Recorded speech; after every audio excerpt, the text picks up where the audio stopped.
This is Professor of Medicine, Desiree Dubinet, the man who left America to find freedom. He's no longer a man. Today we're going to talk about one of the most serious subjects in the world. Does reincarnation exist? Is there a life after death? Hey guys, I got a confession. I was Joan of Arc in my past life. I know it sounds crazy, but hey, you should totally buy my book about it for $19.99. Reincarnation. Half of the planet's population shares the same belief that some part of us survives death and that reincarnation is a real possibility. More than half of the people in the world believe this. It is very wrong for us to be insulting these beliefs. So cavalier is our smiling little girl here, chuckling at the idea of reincarnation. But actually, quantum theory and a lot of other new science opens the door to this belief. Seeing some pretty weird stories around on Facebook spreading like wildfire. They're stories about little kids who believe that they've been reincarnated. In one story I read, a kid told his village elders that he'd been murdered with an axe in a previous life, and then he proceeded to show them to a buried skeleton with an axe. The kicker? The little boy has a long red birthmark on his head. Reincarnation is the belief that some people, not all, but some people, when they die, can transmigrate to another person, to another animal, to another consciousness.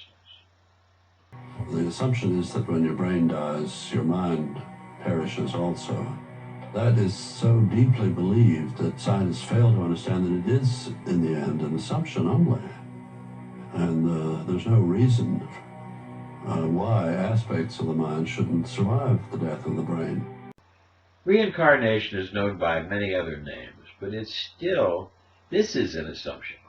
The idea that we would die at death is an assumption. We really need to take a much deeper look at this. Understand belief, but well over 50% of the Earth's inhabitants believe in some form of reincarnation. So it's very widespread. we shouldn't make fun of other people's beliefs. We need to tolerate them, but we need to take a look at it. But as our scientist lady, this goofy little lady, you see, there's a cognitive distortion of all or nothing thinking, that everything is black and white, all or nothing thinking. That's really a problem when we get down to reincarnation and this type of belief. We need to broaden our mind and recognize. You see, most crows are black. Most magpies are black. It only takes one white crow to prove that white crows exist. You know, I've been lying here thinking. With what, chum? Brains, old boy, brains. It only takes one white crow to prove that white crows exist. And here we have one from India. A white crow. Now we know white crows We can exist. do anything we think of. What do you mean, chum? And here's a white crow in the Philippines. So white crows exist. Not all of them are white. Not all of them are black. There is exceptions to the rule. We need to broaden our mind and look at it more open. Dr. Jim Tucker, a psychiatrist at the University of Virginia, wrote a book about the experiences of several American children who believe they've been reincarnated. One kid claims that he used to be a World War II pilot, another a Hollywood agent, and another the star golf player Bobby Jones. Lots of people have written books about reincarnation. Maybe they made it up to sell the books. But with a more open mind, with quantum theory, we could see that there should be some type of a nature of a conscious mind that could possibly survive death. We need to have a more open-minded view of this. And if we look at some of the factors here, we're going to see 60% of children are male have the past life. 70% of them had violent deaths. We're going to start to see that there's a statistical way of understanding that this is not just everybody. This whole idea of the reincarnation, transmigration of souls, has a type of reality that we can find if we broaden our mind. And let's look at some of the evidence that was accumulated by Dr. Stevenson and Dr. Tucker. And he was curious enough where he decided to investigate and spent the next 40 years of his career traveling to various parts of the world. And he and his colleagues, during that time, we've now collected over 2,500 cases of these young children who were making these claims.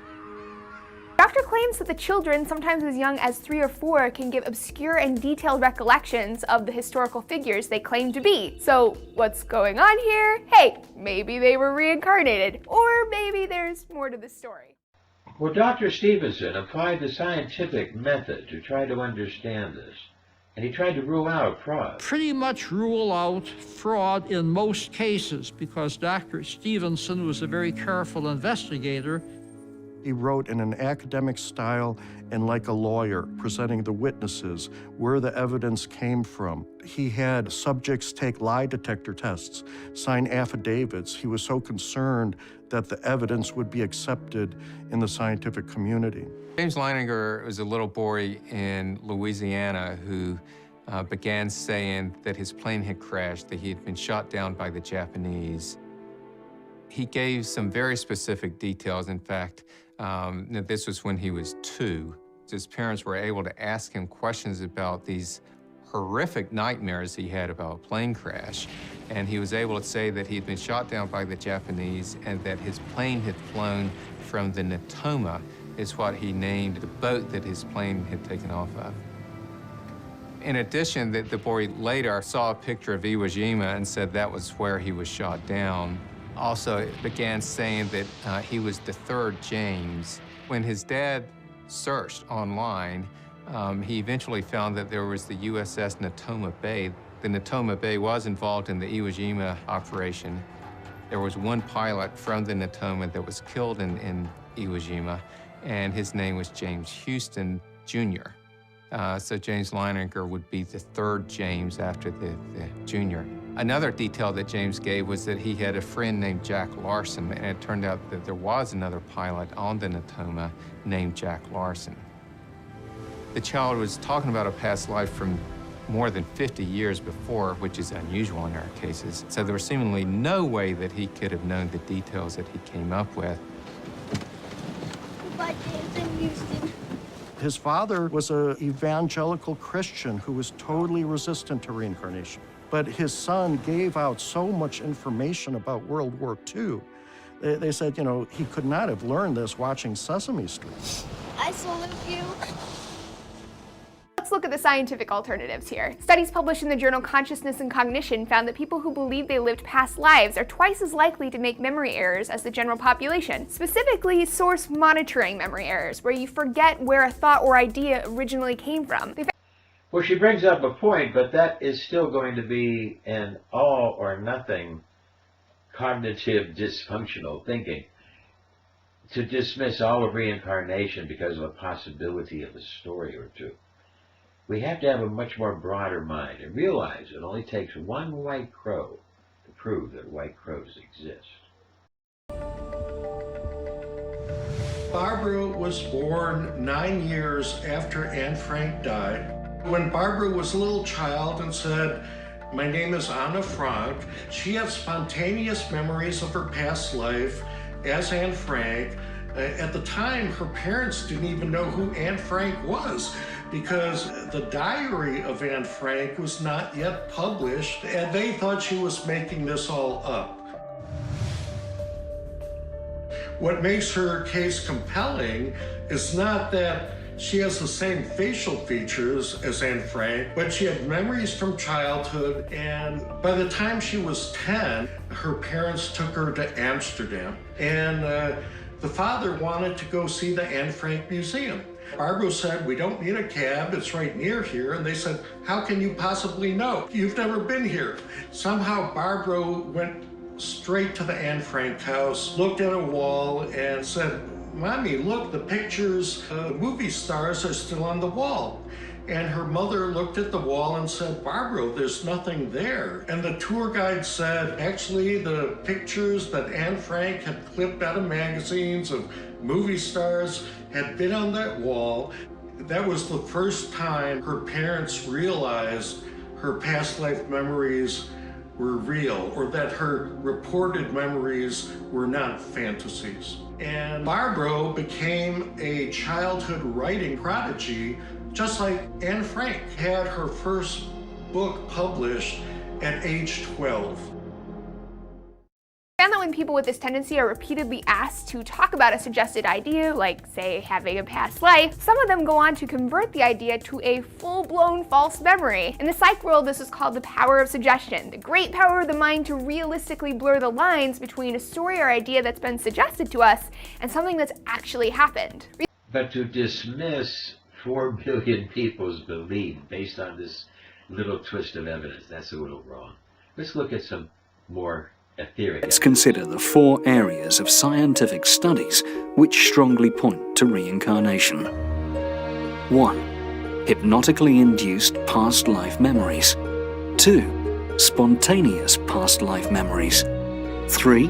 Near-death experiences and out-of-body experiences. And 4. The phenomenon of consciousness. Let us consider the first, hypnotically induced past life memories. When trained hypnotists help people to recollect their past going back to their childhood, infancy, and earlier, research has shown that more than 90% of all hypnotizable persons furnish memories that indicate previous lives. Spontaneous past life memories among children. I worked with several children. They all remembered their last life. It was amazing. And then when they go to school, they sort of get brainwashed and forget it. Near-death experiences, NDEs, and out-of-body experiences, OBEs.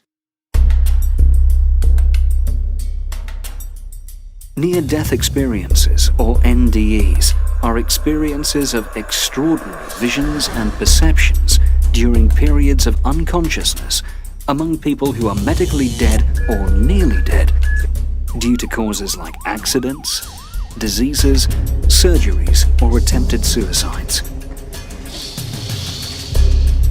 These people returned from the dead or the near-dead to tell us their amazing experiences. NDEs and OBEs have been investigated by researchers from across the globe.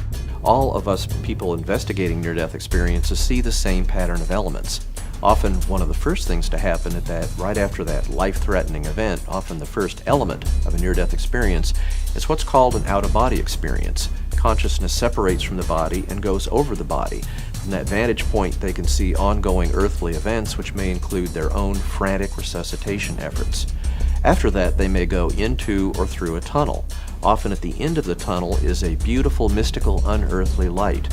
And then once they pass into that area of light, they may be in unearthly landscapes. Often they're described as being beautiful without any comparison on Earth. There may be colors there that are so beautiful that they don't even exist on Earth. They may hear music so lovely that it is beyond anything possible on Earth. In these unearthly realms, they may have what's called a life review, where they see part of their prior life. They may see their deceased loved ones. They may have joyous reunions that people they knew on Earth who died. And then ultimately, at the end of their experience, they often have to make a decision about returning to their earthly life or not. Could the mind which splits apart from the physical brain be, in essence, the soul, which continues to exist after final bodily death, according to some religious doctrines? Let's now discuss the 4th scientific evidence for reincarnation, the phenomenon of consciousness.